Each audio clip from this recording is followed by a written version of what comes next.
One thing I always do when traveling to cities is instead of buying the souvenirs, I usually always go for buying clothes. And I could not find a better example of someone who knows men's fashion and has personal experience selling it. So Dennis Sarkozy, tell me a little bit about what you do right now and what was the career you had before? Right now I'm a community builder. Yeah. So I work in designing gatherings both for companies, internal experience for their employees, bringing wellness experts, and working in wellness technology, wellness startups, and working to better the overall employee experience, and also as a function of marketing. So I do community development and for an agency and help migrate audiences to communities where they could better interact with and engage with the brand. Oh, awesome. Before this, I spent well over 10 years in fashion of sorts, 2 years with Lululemon Athletica, nearly 8 years with Ralph Lauren and Company. Before that, I worked at a small boutique, which is comparable to an Henri Bendel's, but in Princeton, New Jersey. Oh, and before that, in high school, I even worked at Abercrombie & Fitch. So I've been touching clothing for well over a decade. Wow. And especially at Ralph Lauren, what did you end up learning about men's fashion? Like, what was the best part about working for Ralph Lauren? Beyond getting to spend all of our day in what felt like a movie set, it felt like even a store of another era. And which store was this? Starting out at Princeton, New Jersey, and then Philadelphia, Madison Avenue, East Hampton, then running the Red Bee shops as well. So you worked at the Ryderland Mansion? The Rhinelander, yeah, for a period of time, yeah, I was helping out there. And since we were all from the Northeast connected to that store, it was the flagship. So we were often hosting experiences, helping out in a pinch, even just going through showroom walkthroughs and things there. Yeah. Oh, amazing. Yeah, that was our training hub even for most of our management. For someone going into a Ralph Lauren for the first time, it's a beautiful store, especially the one on Madison Avenue. What do you recommend people to do? Step one, just take a minute. Okay. There's so much to take in that has been artfully designed to craft an ambiance. So even beyond the transactional nature, it is a store. It is truly an experience. Yeah. And from the top of the company, from Ralph himself on down to everyone who works in stores, we support this idea that we're looking to create an experience for the individual with the byproduct of maybe them walking out with a souvenir because they had a wonderful time and they'd like to remember it. Mm-hmm. So take a moment, just let the experience breathe. Take a look around, take a look at the furnishings, listen to the music, take in the smells even. They can often be intimidating. They can, especially since the Madison Avenue one feels very closed off, and many of the higher end shops feel that way as well. Mm-hmm. But anyone can walk in. And it is encouraged. So particularly the Rhinelander, it wants the feeling that you're walking into someone's home and you're spending time in someone's living room and just gently, gracefully, artfully, even just moving between the rooms, exploring as you go, taking a moment away from even the busy street that's right next door. And that's deliberately why there's almost no windows, there's no hustle and bustle, there's nothing moving that's going to pull you away from the experience of being there right then. Interesting, hence why there's a few fireplaces. Literally that are blazing, with live flowers around every table. So it's as though we're going to a cocktail party for the coolest people on the upper side, Oh, that's amazing. Upper East, I guess that is. Yeah. Yeah, that's the Upper East Side. Yeah, it is a party of another time on the Upper East Side anytime that you walk in that is free. And you get to experience what feels like this elevated 1940s, 1920s even cocktail party. It feels like a moment in the life of Great Gatsby. And even if Ralph Lauren's Madison Avenue store is out of the price range, I think it's still worth visiting just as a tourist attraction in of itself. Same thing with Bergdorf Goodman's and Tiffany's and a few other stores. Any other stores in New York City that really stick out in that regard? Absolutely. So in addition to Ralph looking to create the experience, so every one of his stores will have a very different flavor around the city. More than a few brands have made a name for themselves for crafting an experience first. So in some regards, doesn't even feel like a store. And in fact, it's hard to find. Like if you're walking in expecting to be able to find exactly what you're looking for, these stores aren't those. It's more that you go in and maybe are delighted by the experience as you're picking through or wandering around and learn something new about the product, about the market, about the area. One of my favorite actually local vintage shops in Greenpoint. And Greenpoint is known for, believe it or not, like things like plant shops as well as vintage stores and sundry and collector items. Feng Shui, which is spelled Fengsway. Yeah. And it is a store filled with the most brilliant, artfully curated vintage pieces. But there's maybe one rack. So I'm never quite sure what's on it, but to know that it has traveled the world, these garments. And half the experience is just meandering around this little store, picking up crystals, looking through fresh plants and homemade pottery and local items, that it has created an ambiance before it has created the experience of like a transactional shopping experience. Oh, that's interesting. For example, here in New York City, we have the I Love New York shirt, which you can buy basically anywhere. But that comes from some faceless factory, probably not from New York, definitely not from New York at all. What makes like a Ralph Lauren in Madison Avenue or the one in Fifth stick out from buying polo at Macy's or some other department store across the world? Absolutely awesome question. First of all, the assortment is distinct. So what is available at Macy's is not available in stores, and vice versa. Actually, usually what is available in stores is rarely available anywhere else. So a store, we could assume if a store at any point will represent 100% of the retail buy. So it'll buy all of the designs in a category.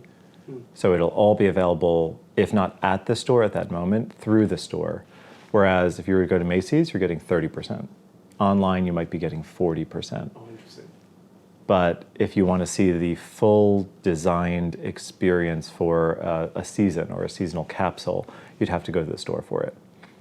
And so much of particularly Ralph's brand, also even J. Crew's brands, Todd Snyder's, there's so many menswear categories here that are designed with New Yorkers in mind, with New York market or New York's history as an inspiration, that I often think it's incredible to shop a Bowery-inspired or Bohemian collection while you're in Soho at a Ralph store. Yeah. Oh, that's cool. So it ends up being a true New York souvenir in that context. Where it's like, this is, for example, the downtown Ralph stores would often have the artsier motorcycle in the window, painters vibes, which was directly inspired by what life may have been like in the 40s, 50s on Bowery.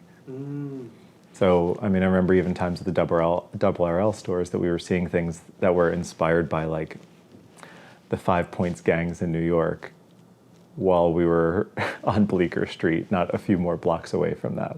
So it all but looks like period pieces sold in a store that all but feels at a time right next to the landmarks in New York. Wow, I never noticed that at all. That's amazing.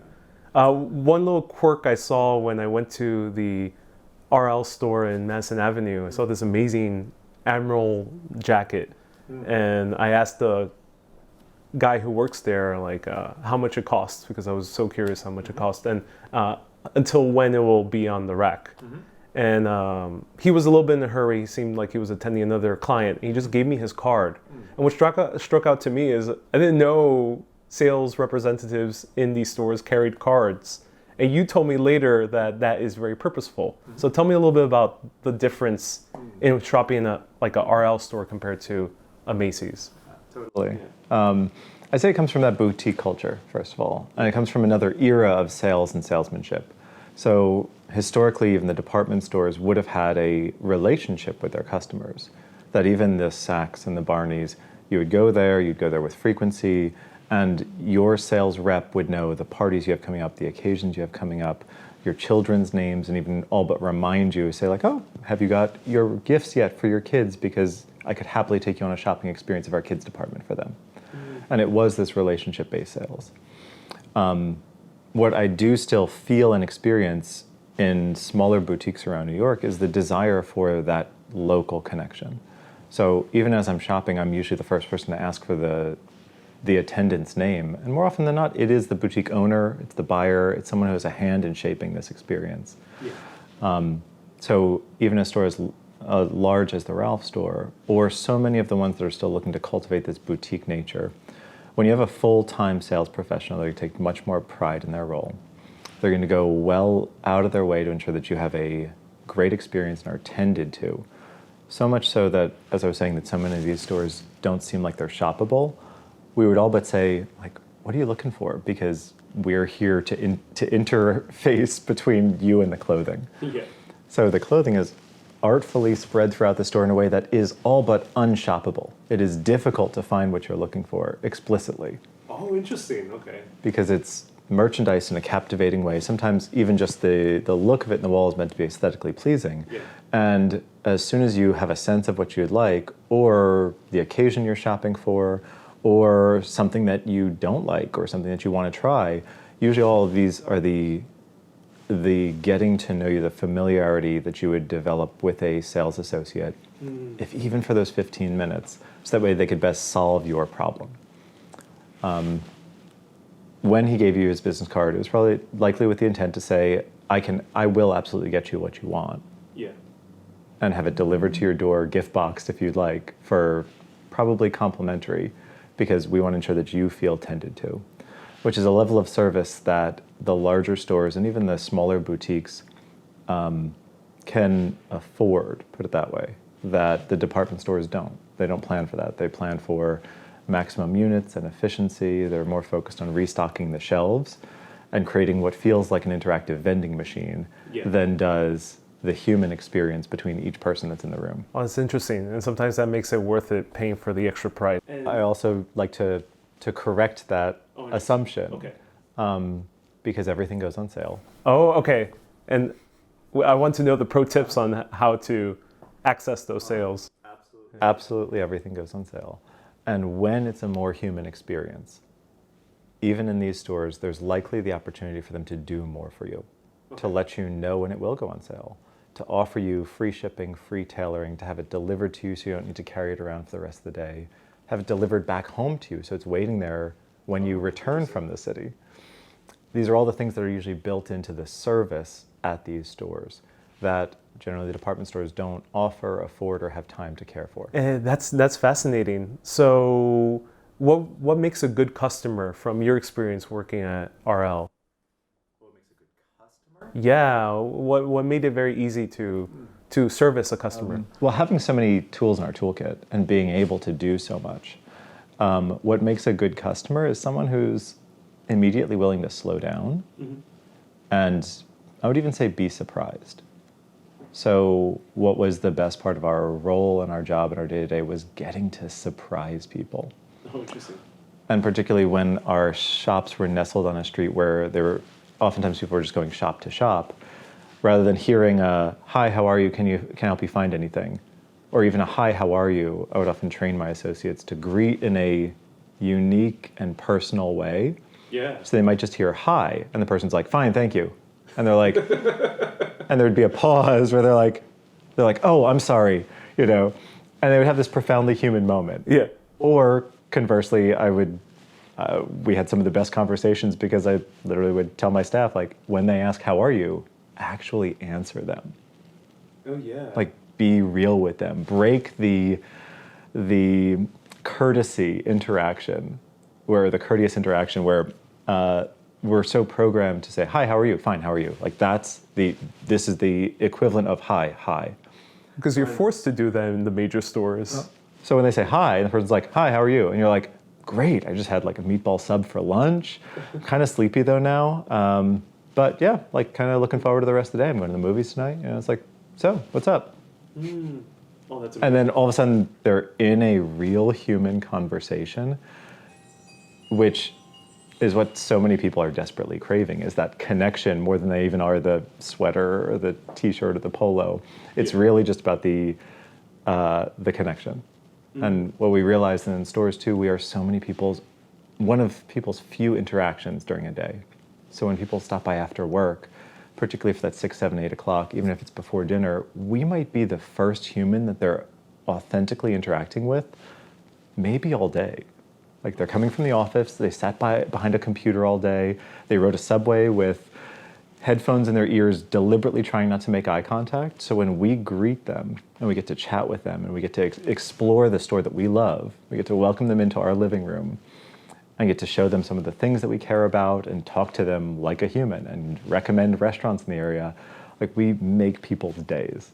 Oh, that's wonderful.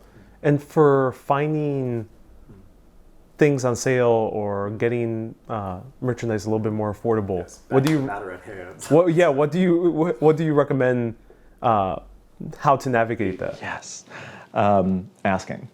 So already, if you know that you're on a certain type of budget, then go into it knowing that you're prepared to spend X amount of dollars, whatever it is. Yeah. It sometimes is realistic, it sometimes isn't. But you can be declarative and say, hey, I have $600 to spend on a winter jacket. What can I do? Or I have $100 to spend on something that's uniquely special. What are some of your favorite things right now? Also simply asking, what's currently discounted? What is the discount? You know, like, when will it go on further sale? Or I'm coming in for the weekend. What are your current promotions? And those are normal questions to ask. The most normal, yes, because No shame needed. it is a win-win. Yeah. Because then they get to point you to something that you have a higher likelihood to sell, and you have a higher likelihood to purchase. Like, it's mutually agreeable. And even high-income customers are asking those questions as well, right?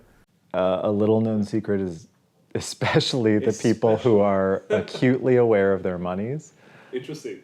are asking the questions. Oh, Yes. fascinating. Yeah.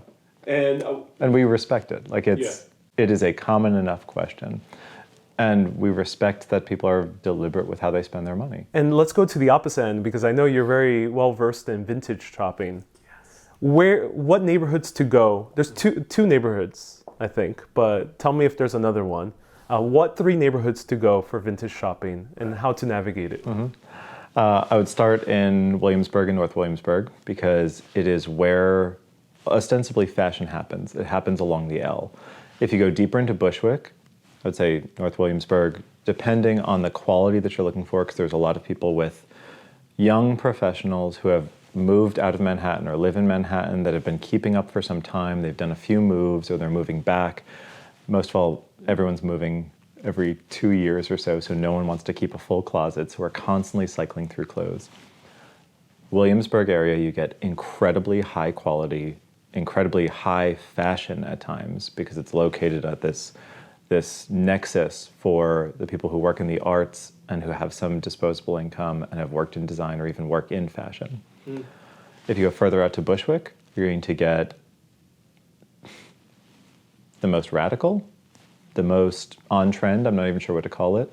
I generally say that the deeper along along the L you go, like, the more avant you're going to get, because then you're going to move into artist territory where Gen Z is living, or where there's actually just warehouse space that people can collect a lot of things. So if you want anything from the 90s or from Burning Man leftovers, you're going out to Bushwick area. But then there's a few spots in Manhattan, depending on what you're looking for. So for Bushwick, what's one store you would recommend? Urban Jungle. Urban Jungle. And then let's go to Williamsburg. What's one store you would recommend? 10 Foot by Stella Dallas.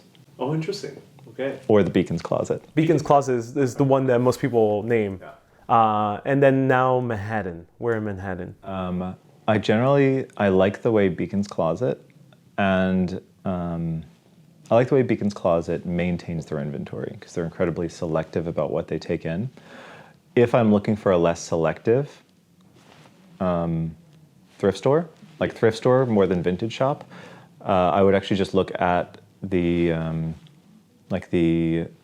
hospital thrifts.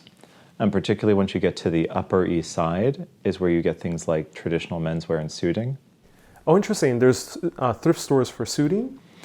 No, but there's thrift stores. And on the Upper East Side, there's many estates that start passing over into the hands of thrift stores as people tend to pass away, because it tends to be an older crowd, people who had worn suits through the 60s, the 70s, the 80s.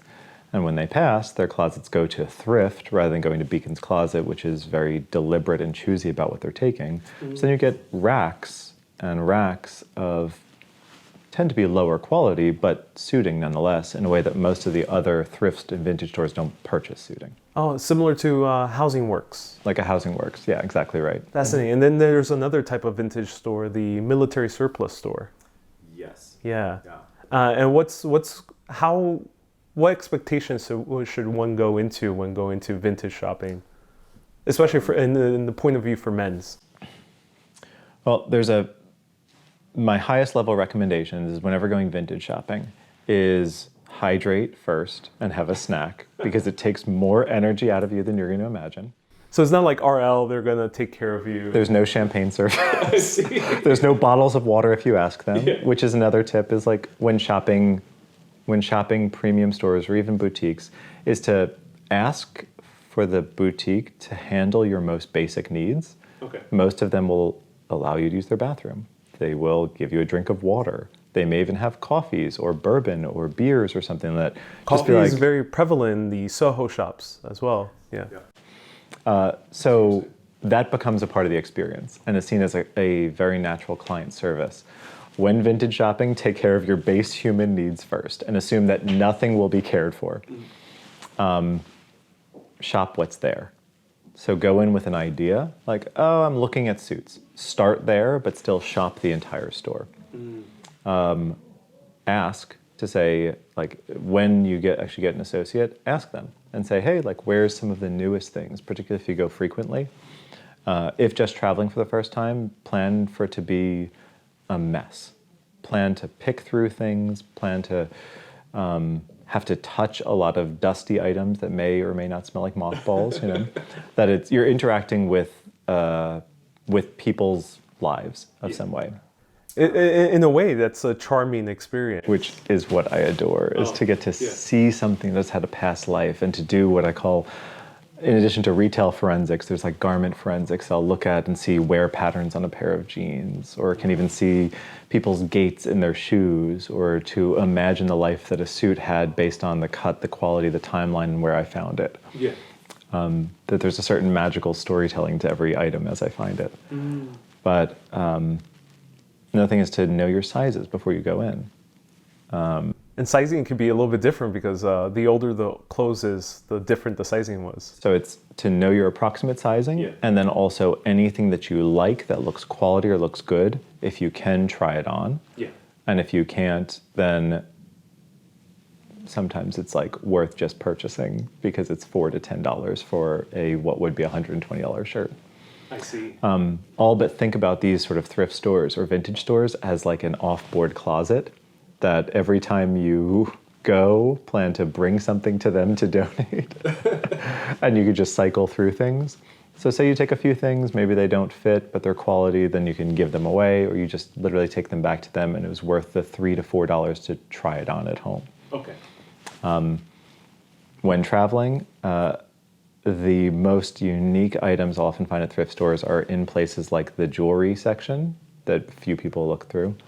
The ties with the silks, the scarves, the accessories and the miscellaneous accessories, sometimes even the housewares, because I find these incredible, like, gentlemanly barware items that just get thrown into the miscellaneous section. And then I end up with a carved horn bottle opener for $4, that was part of a masterful, I imagine, Madison Avenue bar set. One of the best glasses I found was a thrift store. It was Franny's Glasses on 9th Street, which is a great thrift store street in the East Village. And it was like wireframe glasses from Japan, limited edition from like the 80s. So they even had a story behind them. And then there's a third way of shopping is sample sales, very specific to New York City and a few other major cities. How does one find out about sample sales? The internet, like anything. Yeah, of course. I mean, it's. But where on the internet? Yeah. It's like Googling, particularly if traveling here for the first time, Googling sample sales New York and the travel dates. Okay. There's very few roundups of all sample sales. At least I haven't checked in some time, but I don't believe that there's one comprehensive roundup to say that this is all sample sales in New York. There's a few venues that host them more often than not, and they'll be the first to pop up when you search sample sales New York.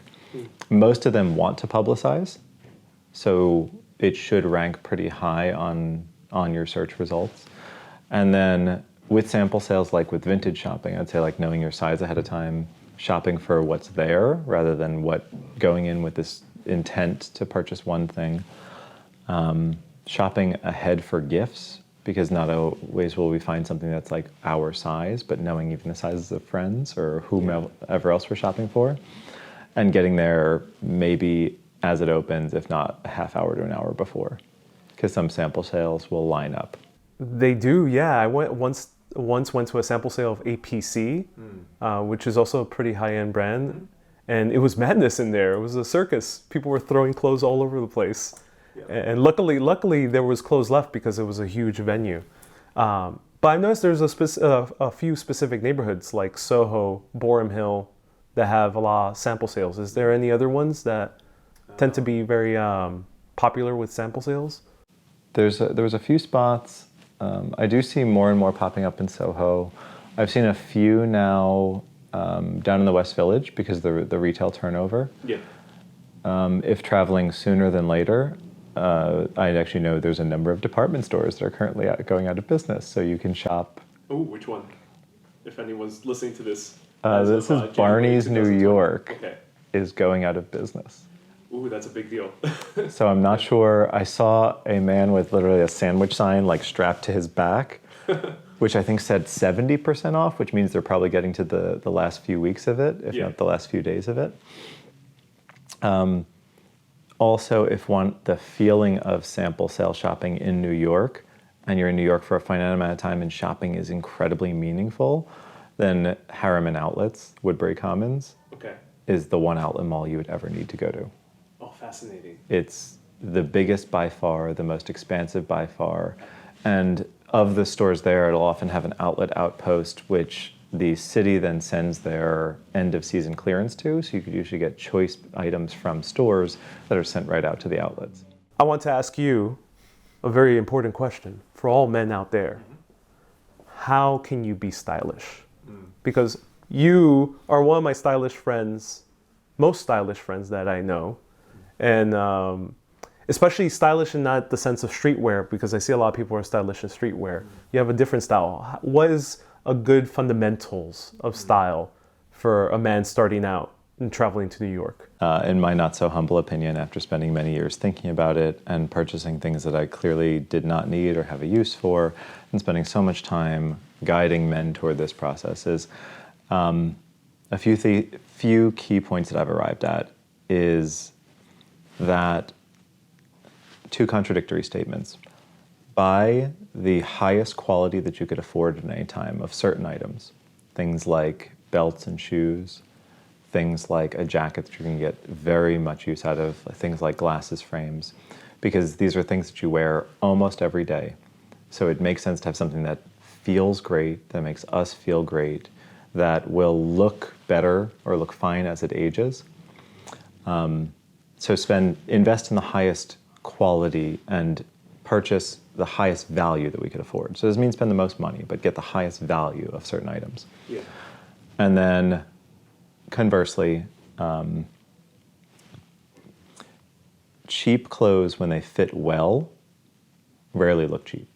So essentially a clothing that fits well and someone who wears their clothes that fit well. Yeah. We can get into the nuances of the materials and things like that, but a lower value garment that fits well often looks better for style. Call it for style alone. It might not last It's more long, stylish, but it looks good while you're wearing it. That's right. And you blew my mind with that, because when I asked you for great jeans, you said Uniqlo.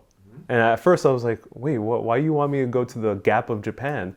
But I was blown away by those jeans. They actually fit really well, and they look as expensive as $100 jeans from APC or some other store. And Uniqlo particularly because they model a lot of their details off of APC. Oh, so there we go. Even from like afar, the rivets, the quality of the denim, the placement of the pockets, a lot of them seem all but directly from APC's fit guide. Although with a narrower frame, so it depends on your frame. Oh, wonderful. Oh, denim has to be another episode. That would be for part 2. And then what's the last one? Well, core elements of style, I would also say. So streetwear tends to be a bit distinct because streetwear is so much of streetwear is fashion over style.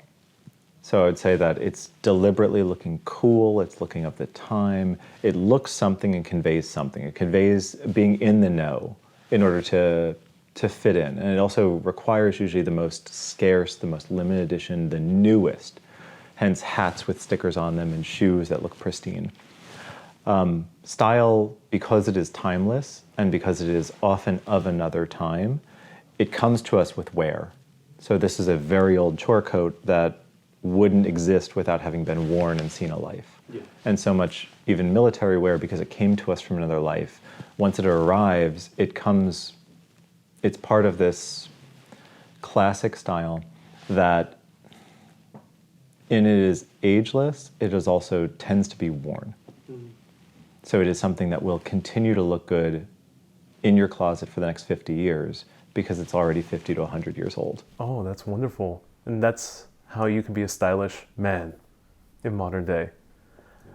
Dennis, I want to acknowledge you for being such a style icon for my personal life and also I assume for a lot of our friend group and inspired me to take clothes a little bit more seriously because it is a beautiful thing to enjoy and revel in. And where can people find more of your work? So I'm D.E. Sarkozy on social media. Yeah. That is mostly where you'll find me. You'll find me on the streets of New York, oftentimes facilitating gatherings. I tend to stand out in a crowd. Oh, wonderful. The man bun is also a spiritual signifier, so you'll find me meditating at times or just exploring the city on walks. But absolutely reach out. I would more than enthusiastically point you in the right direction and help explore the city that I love so much.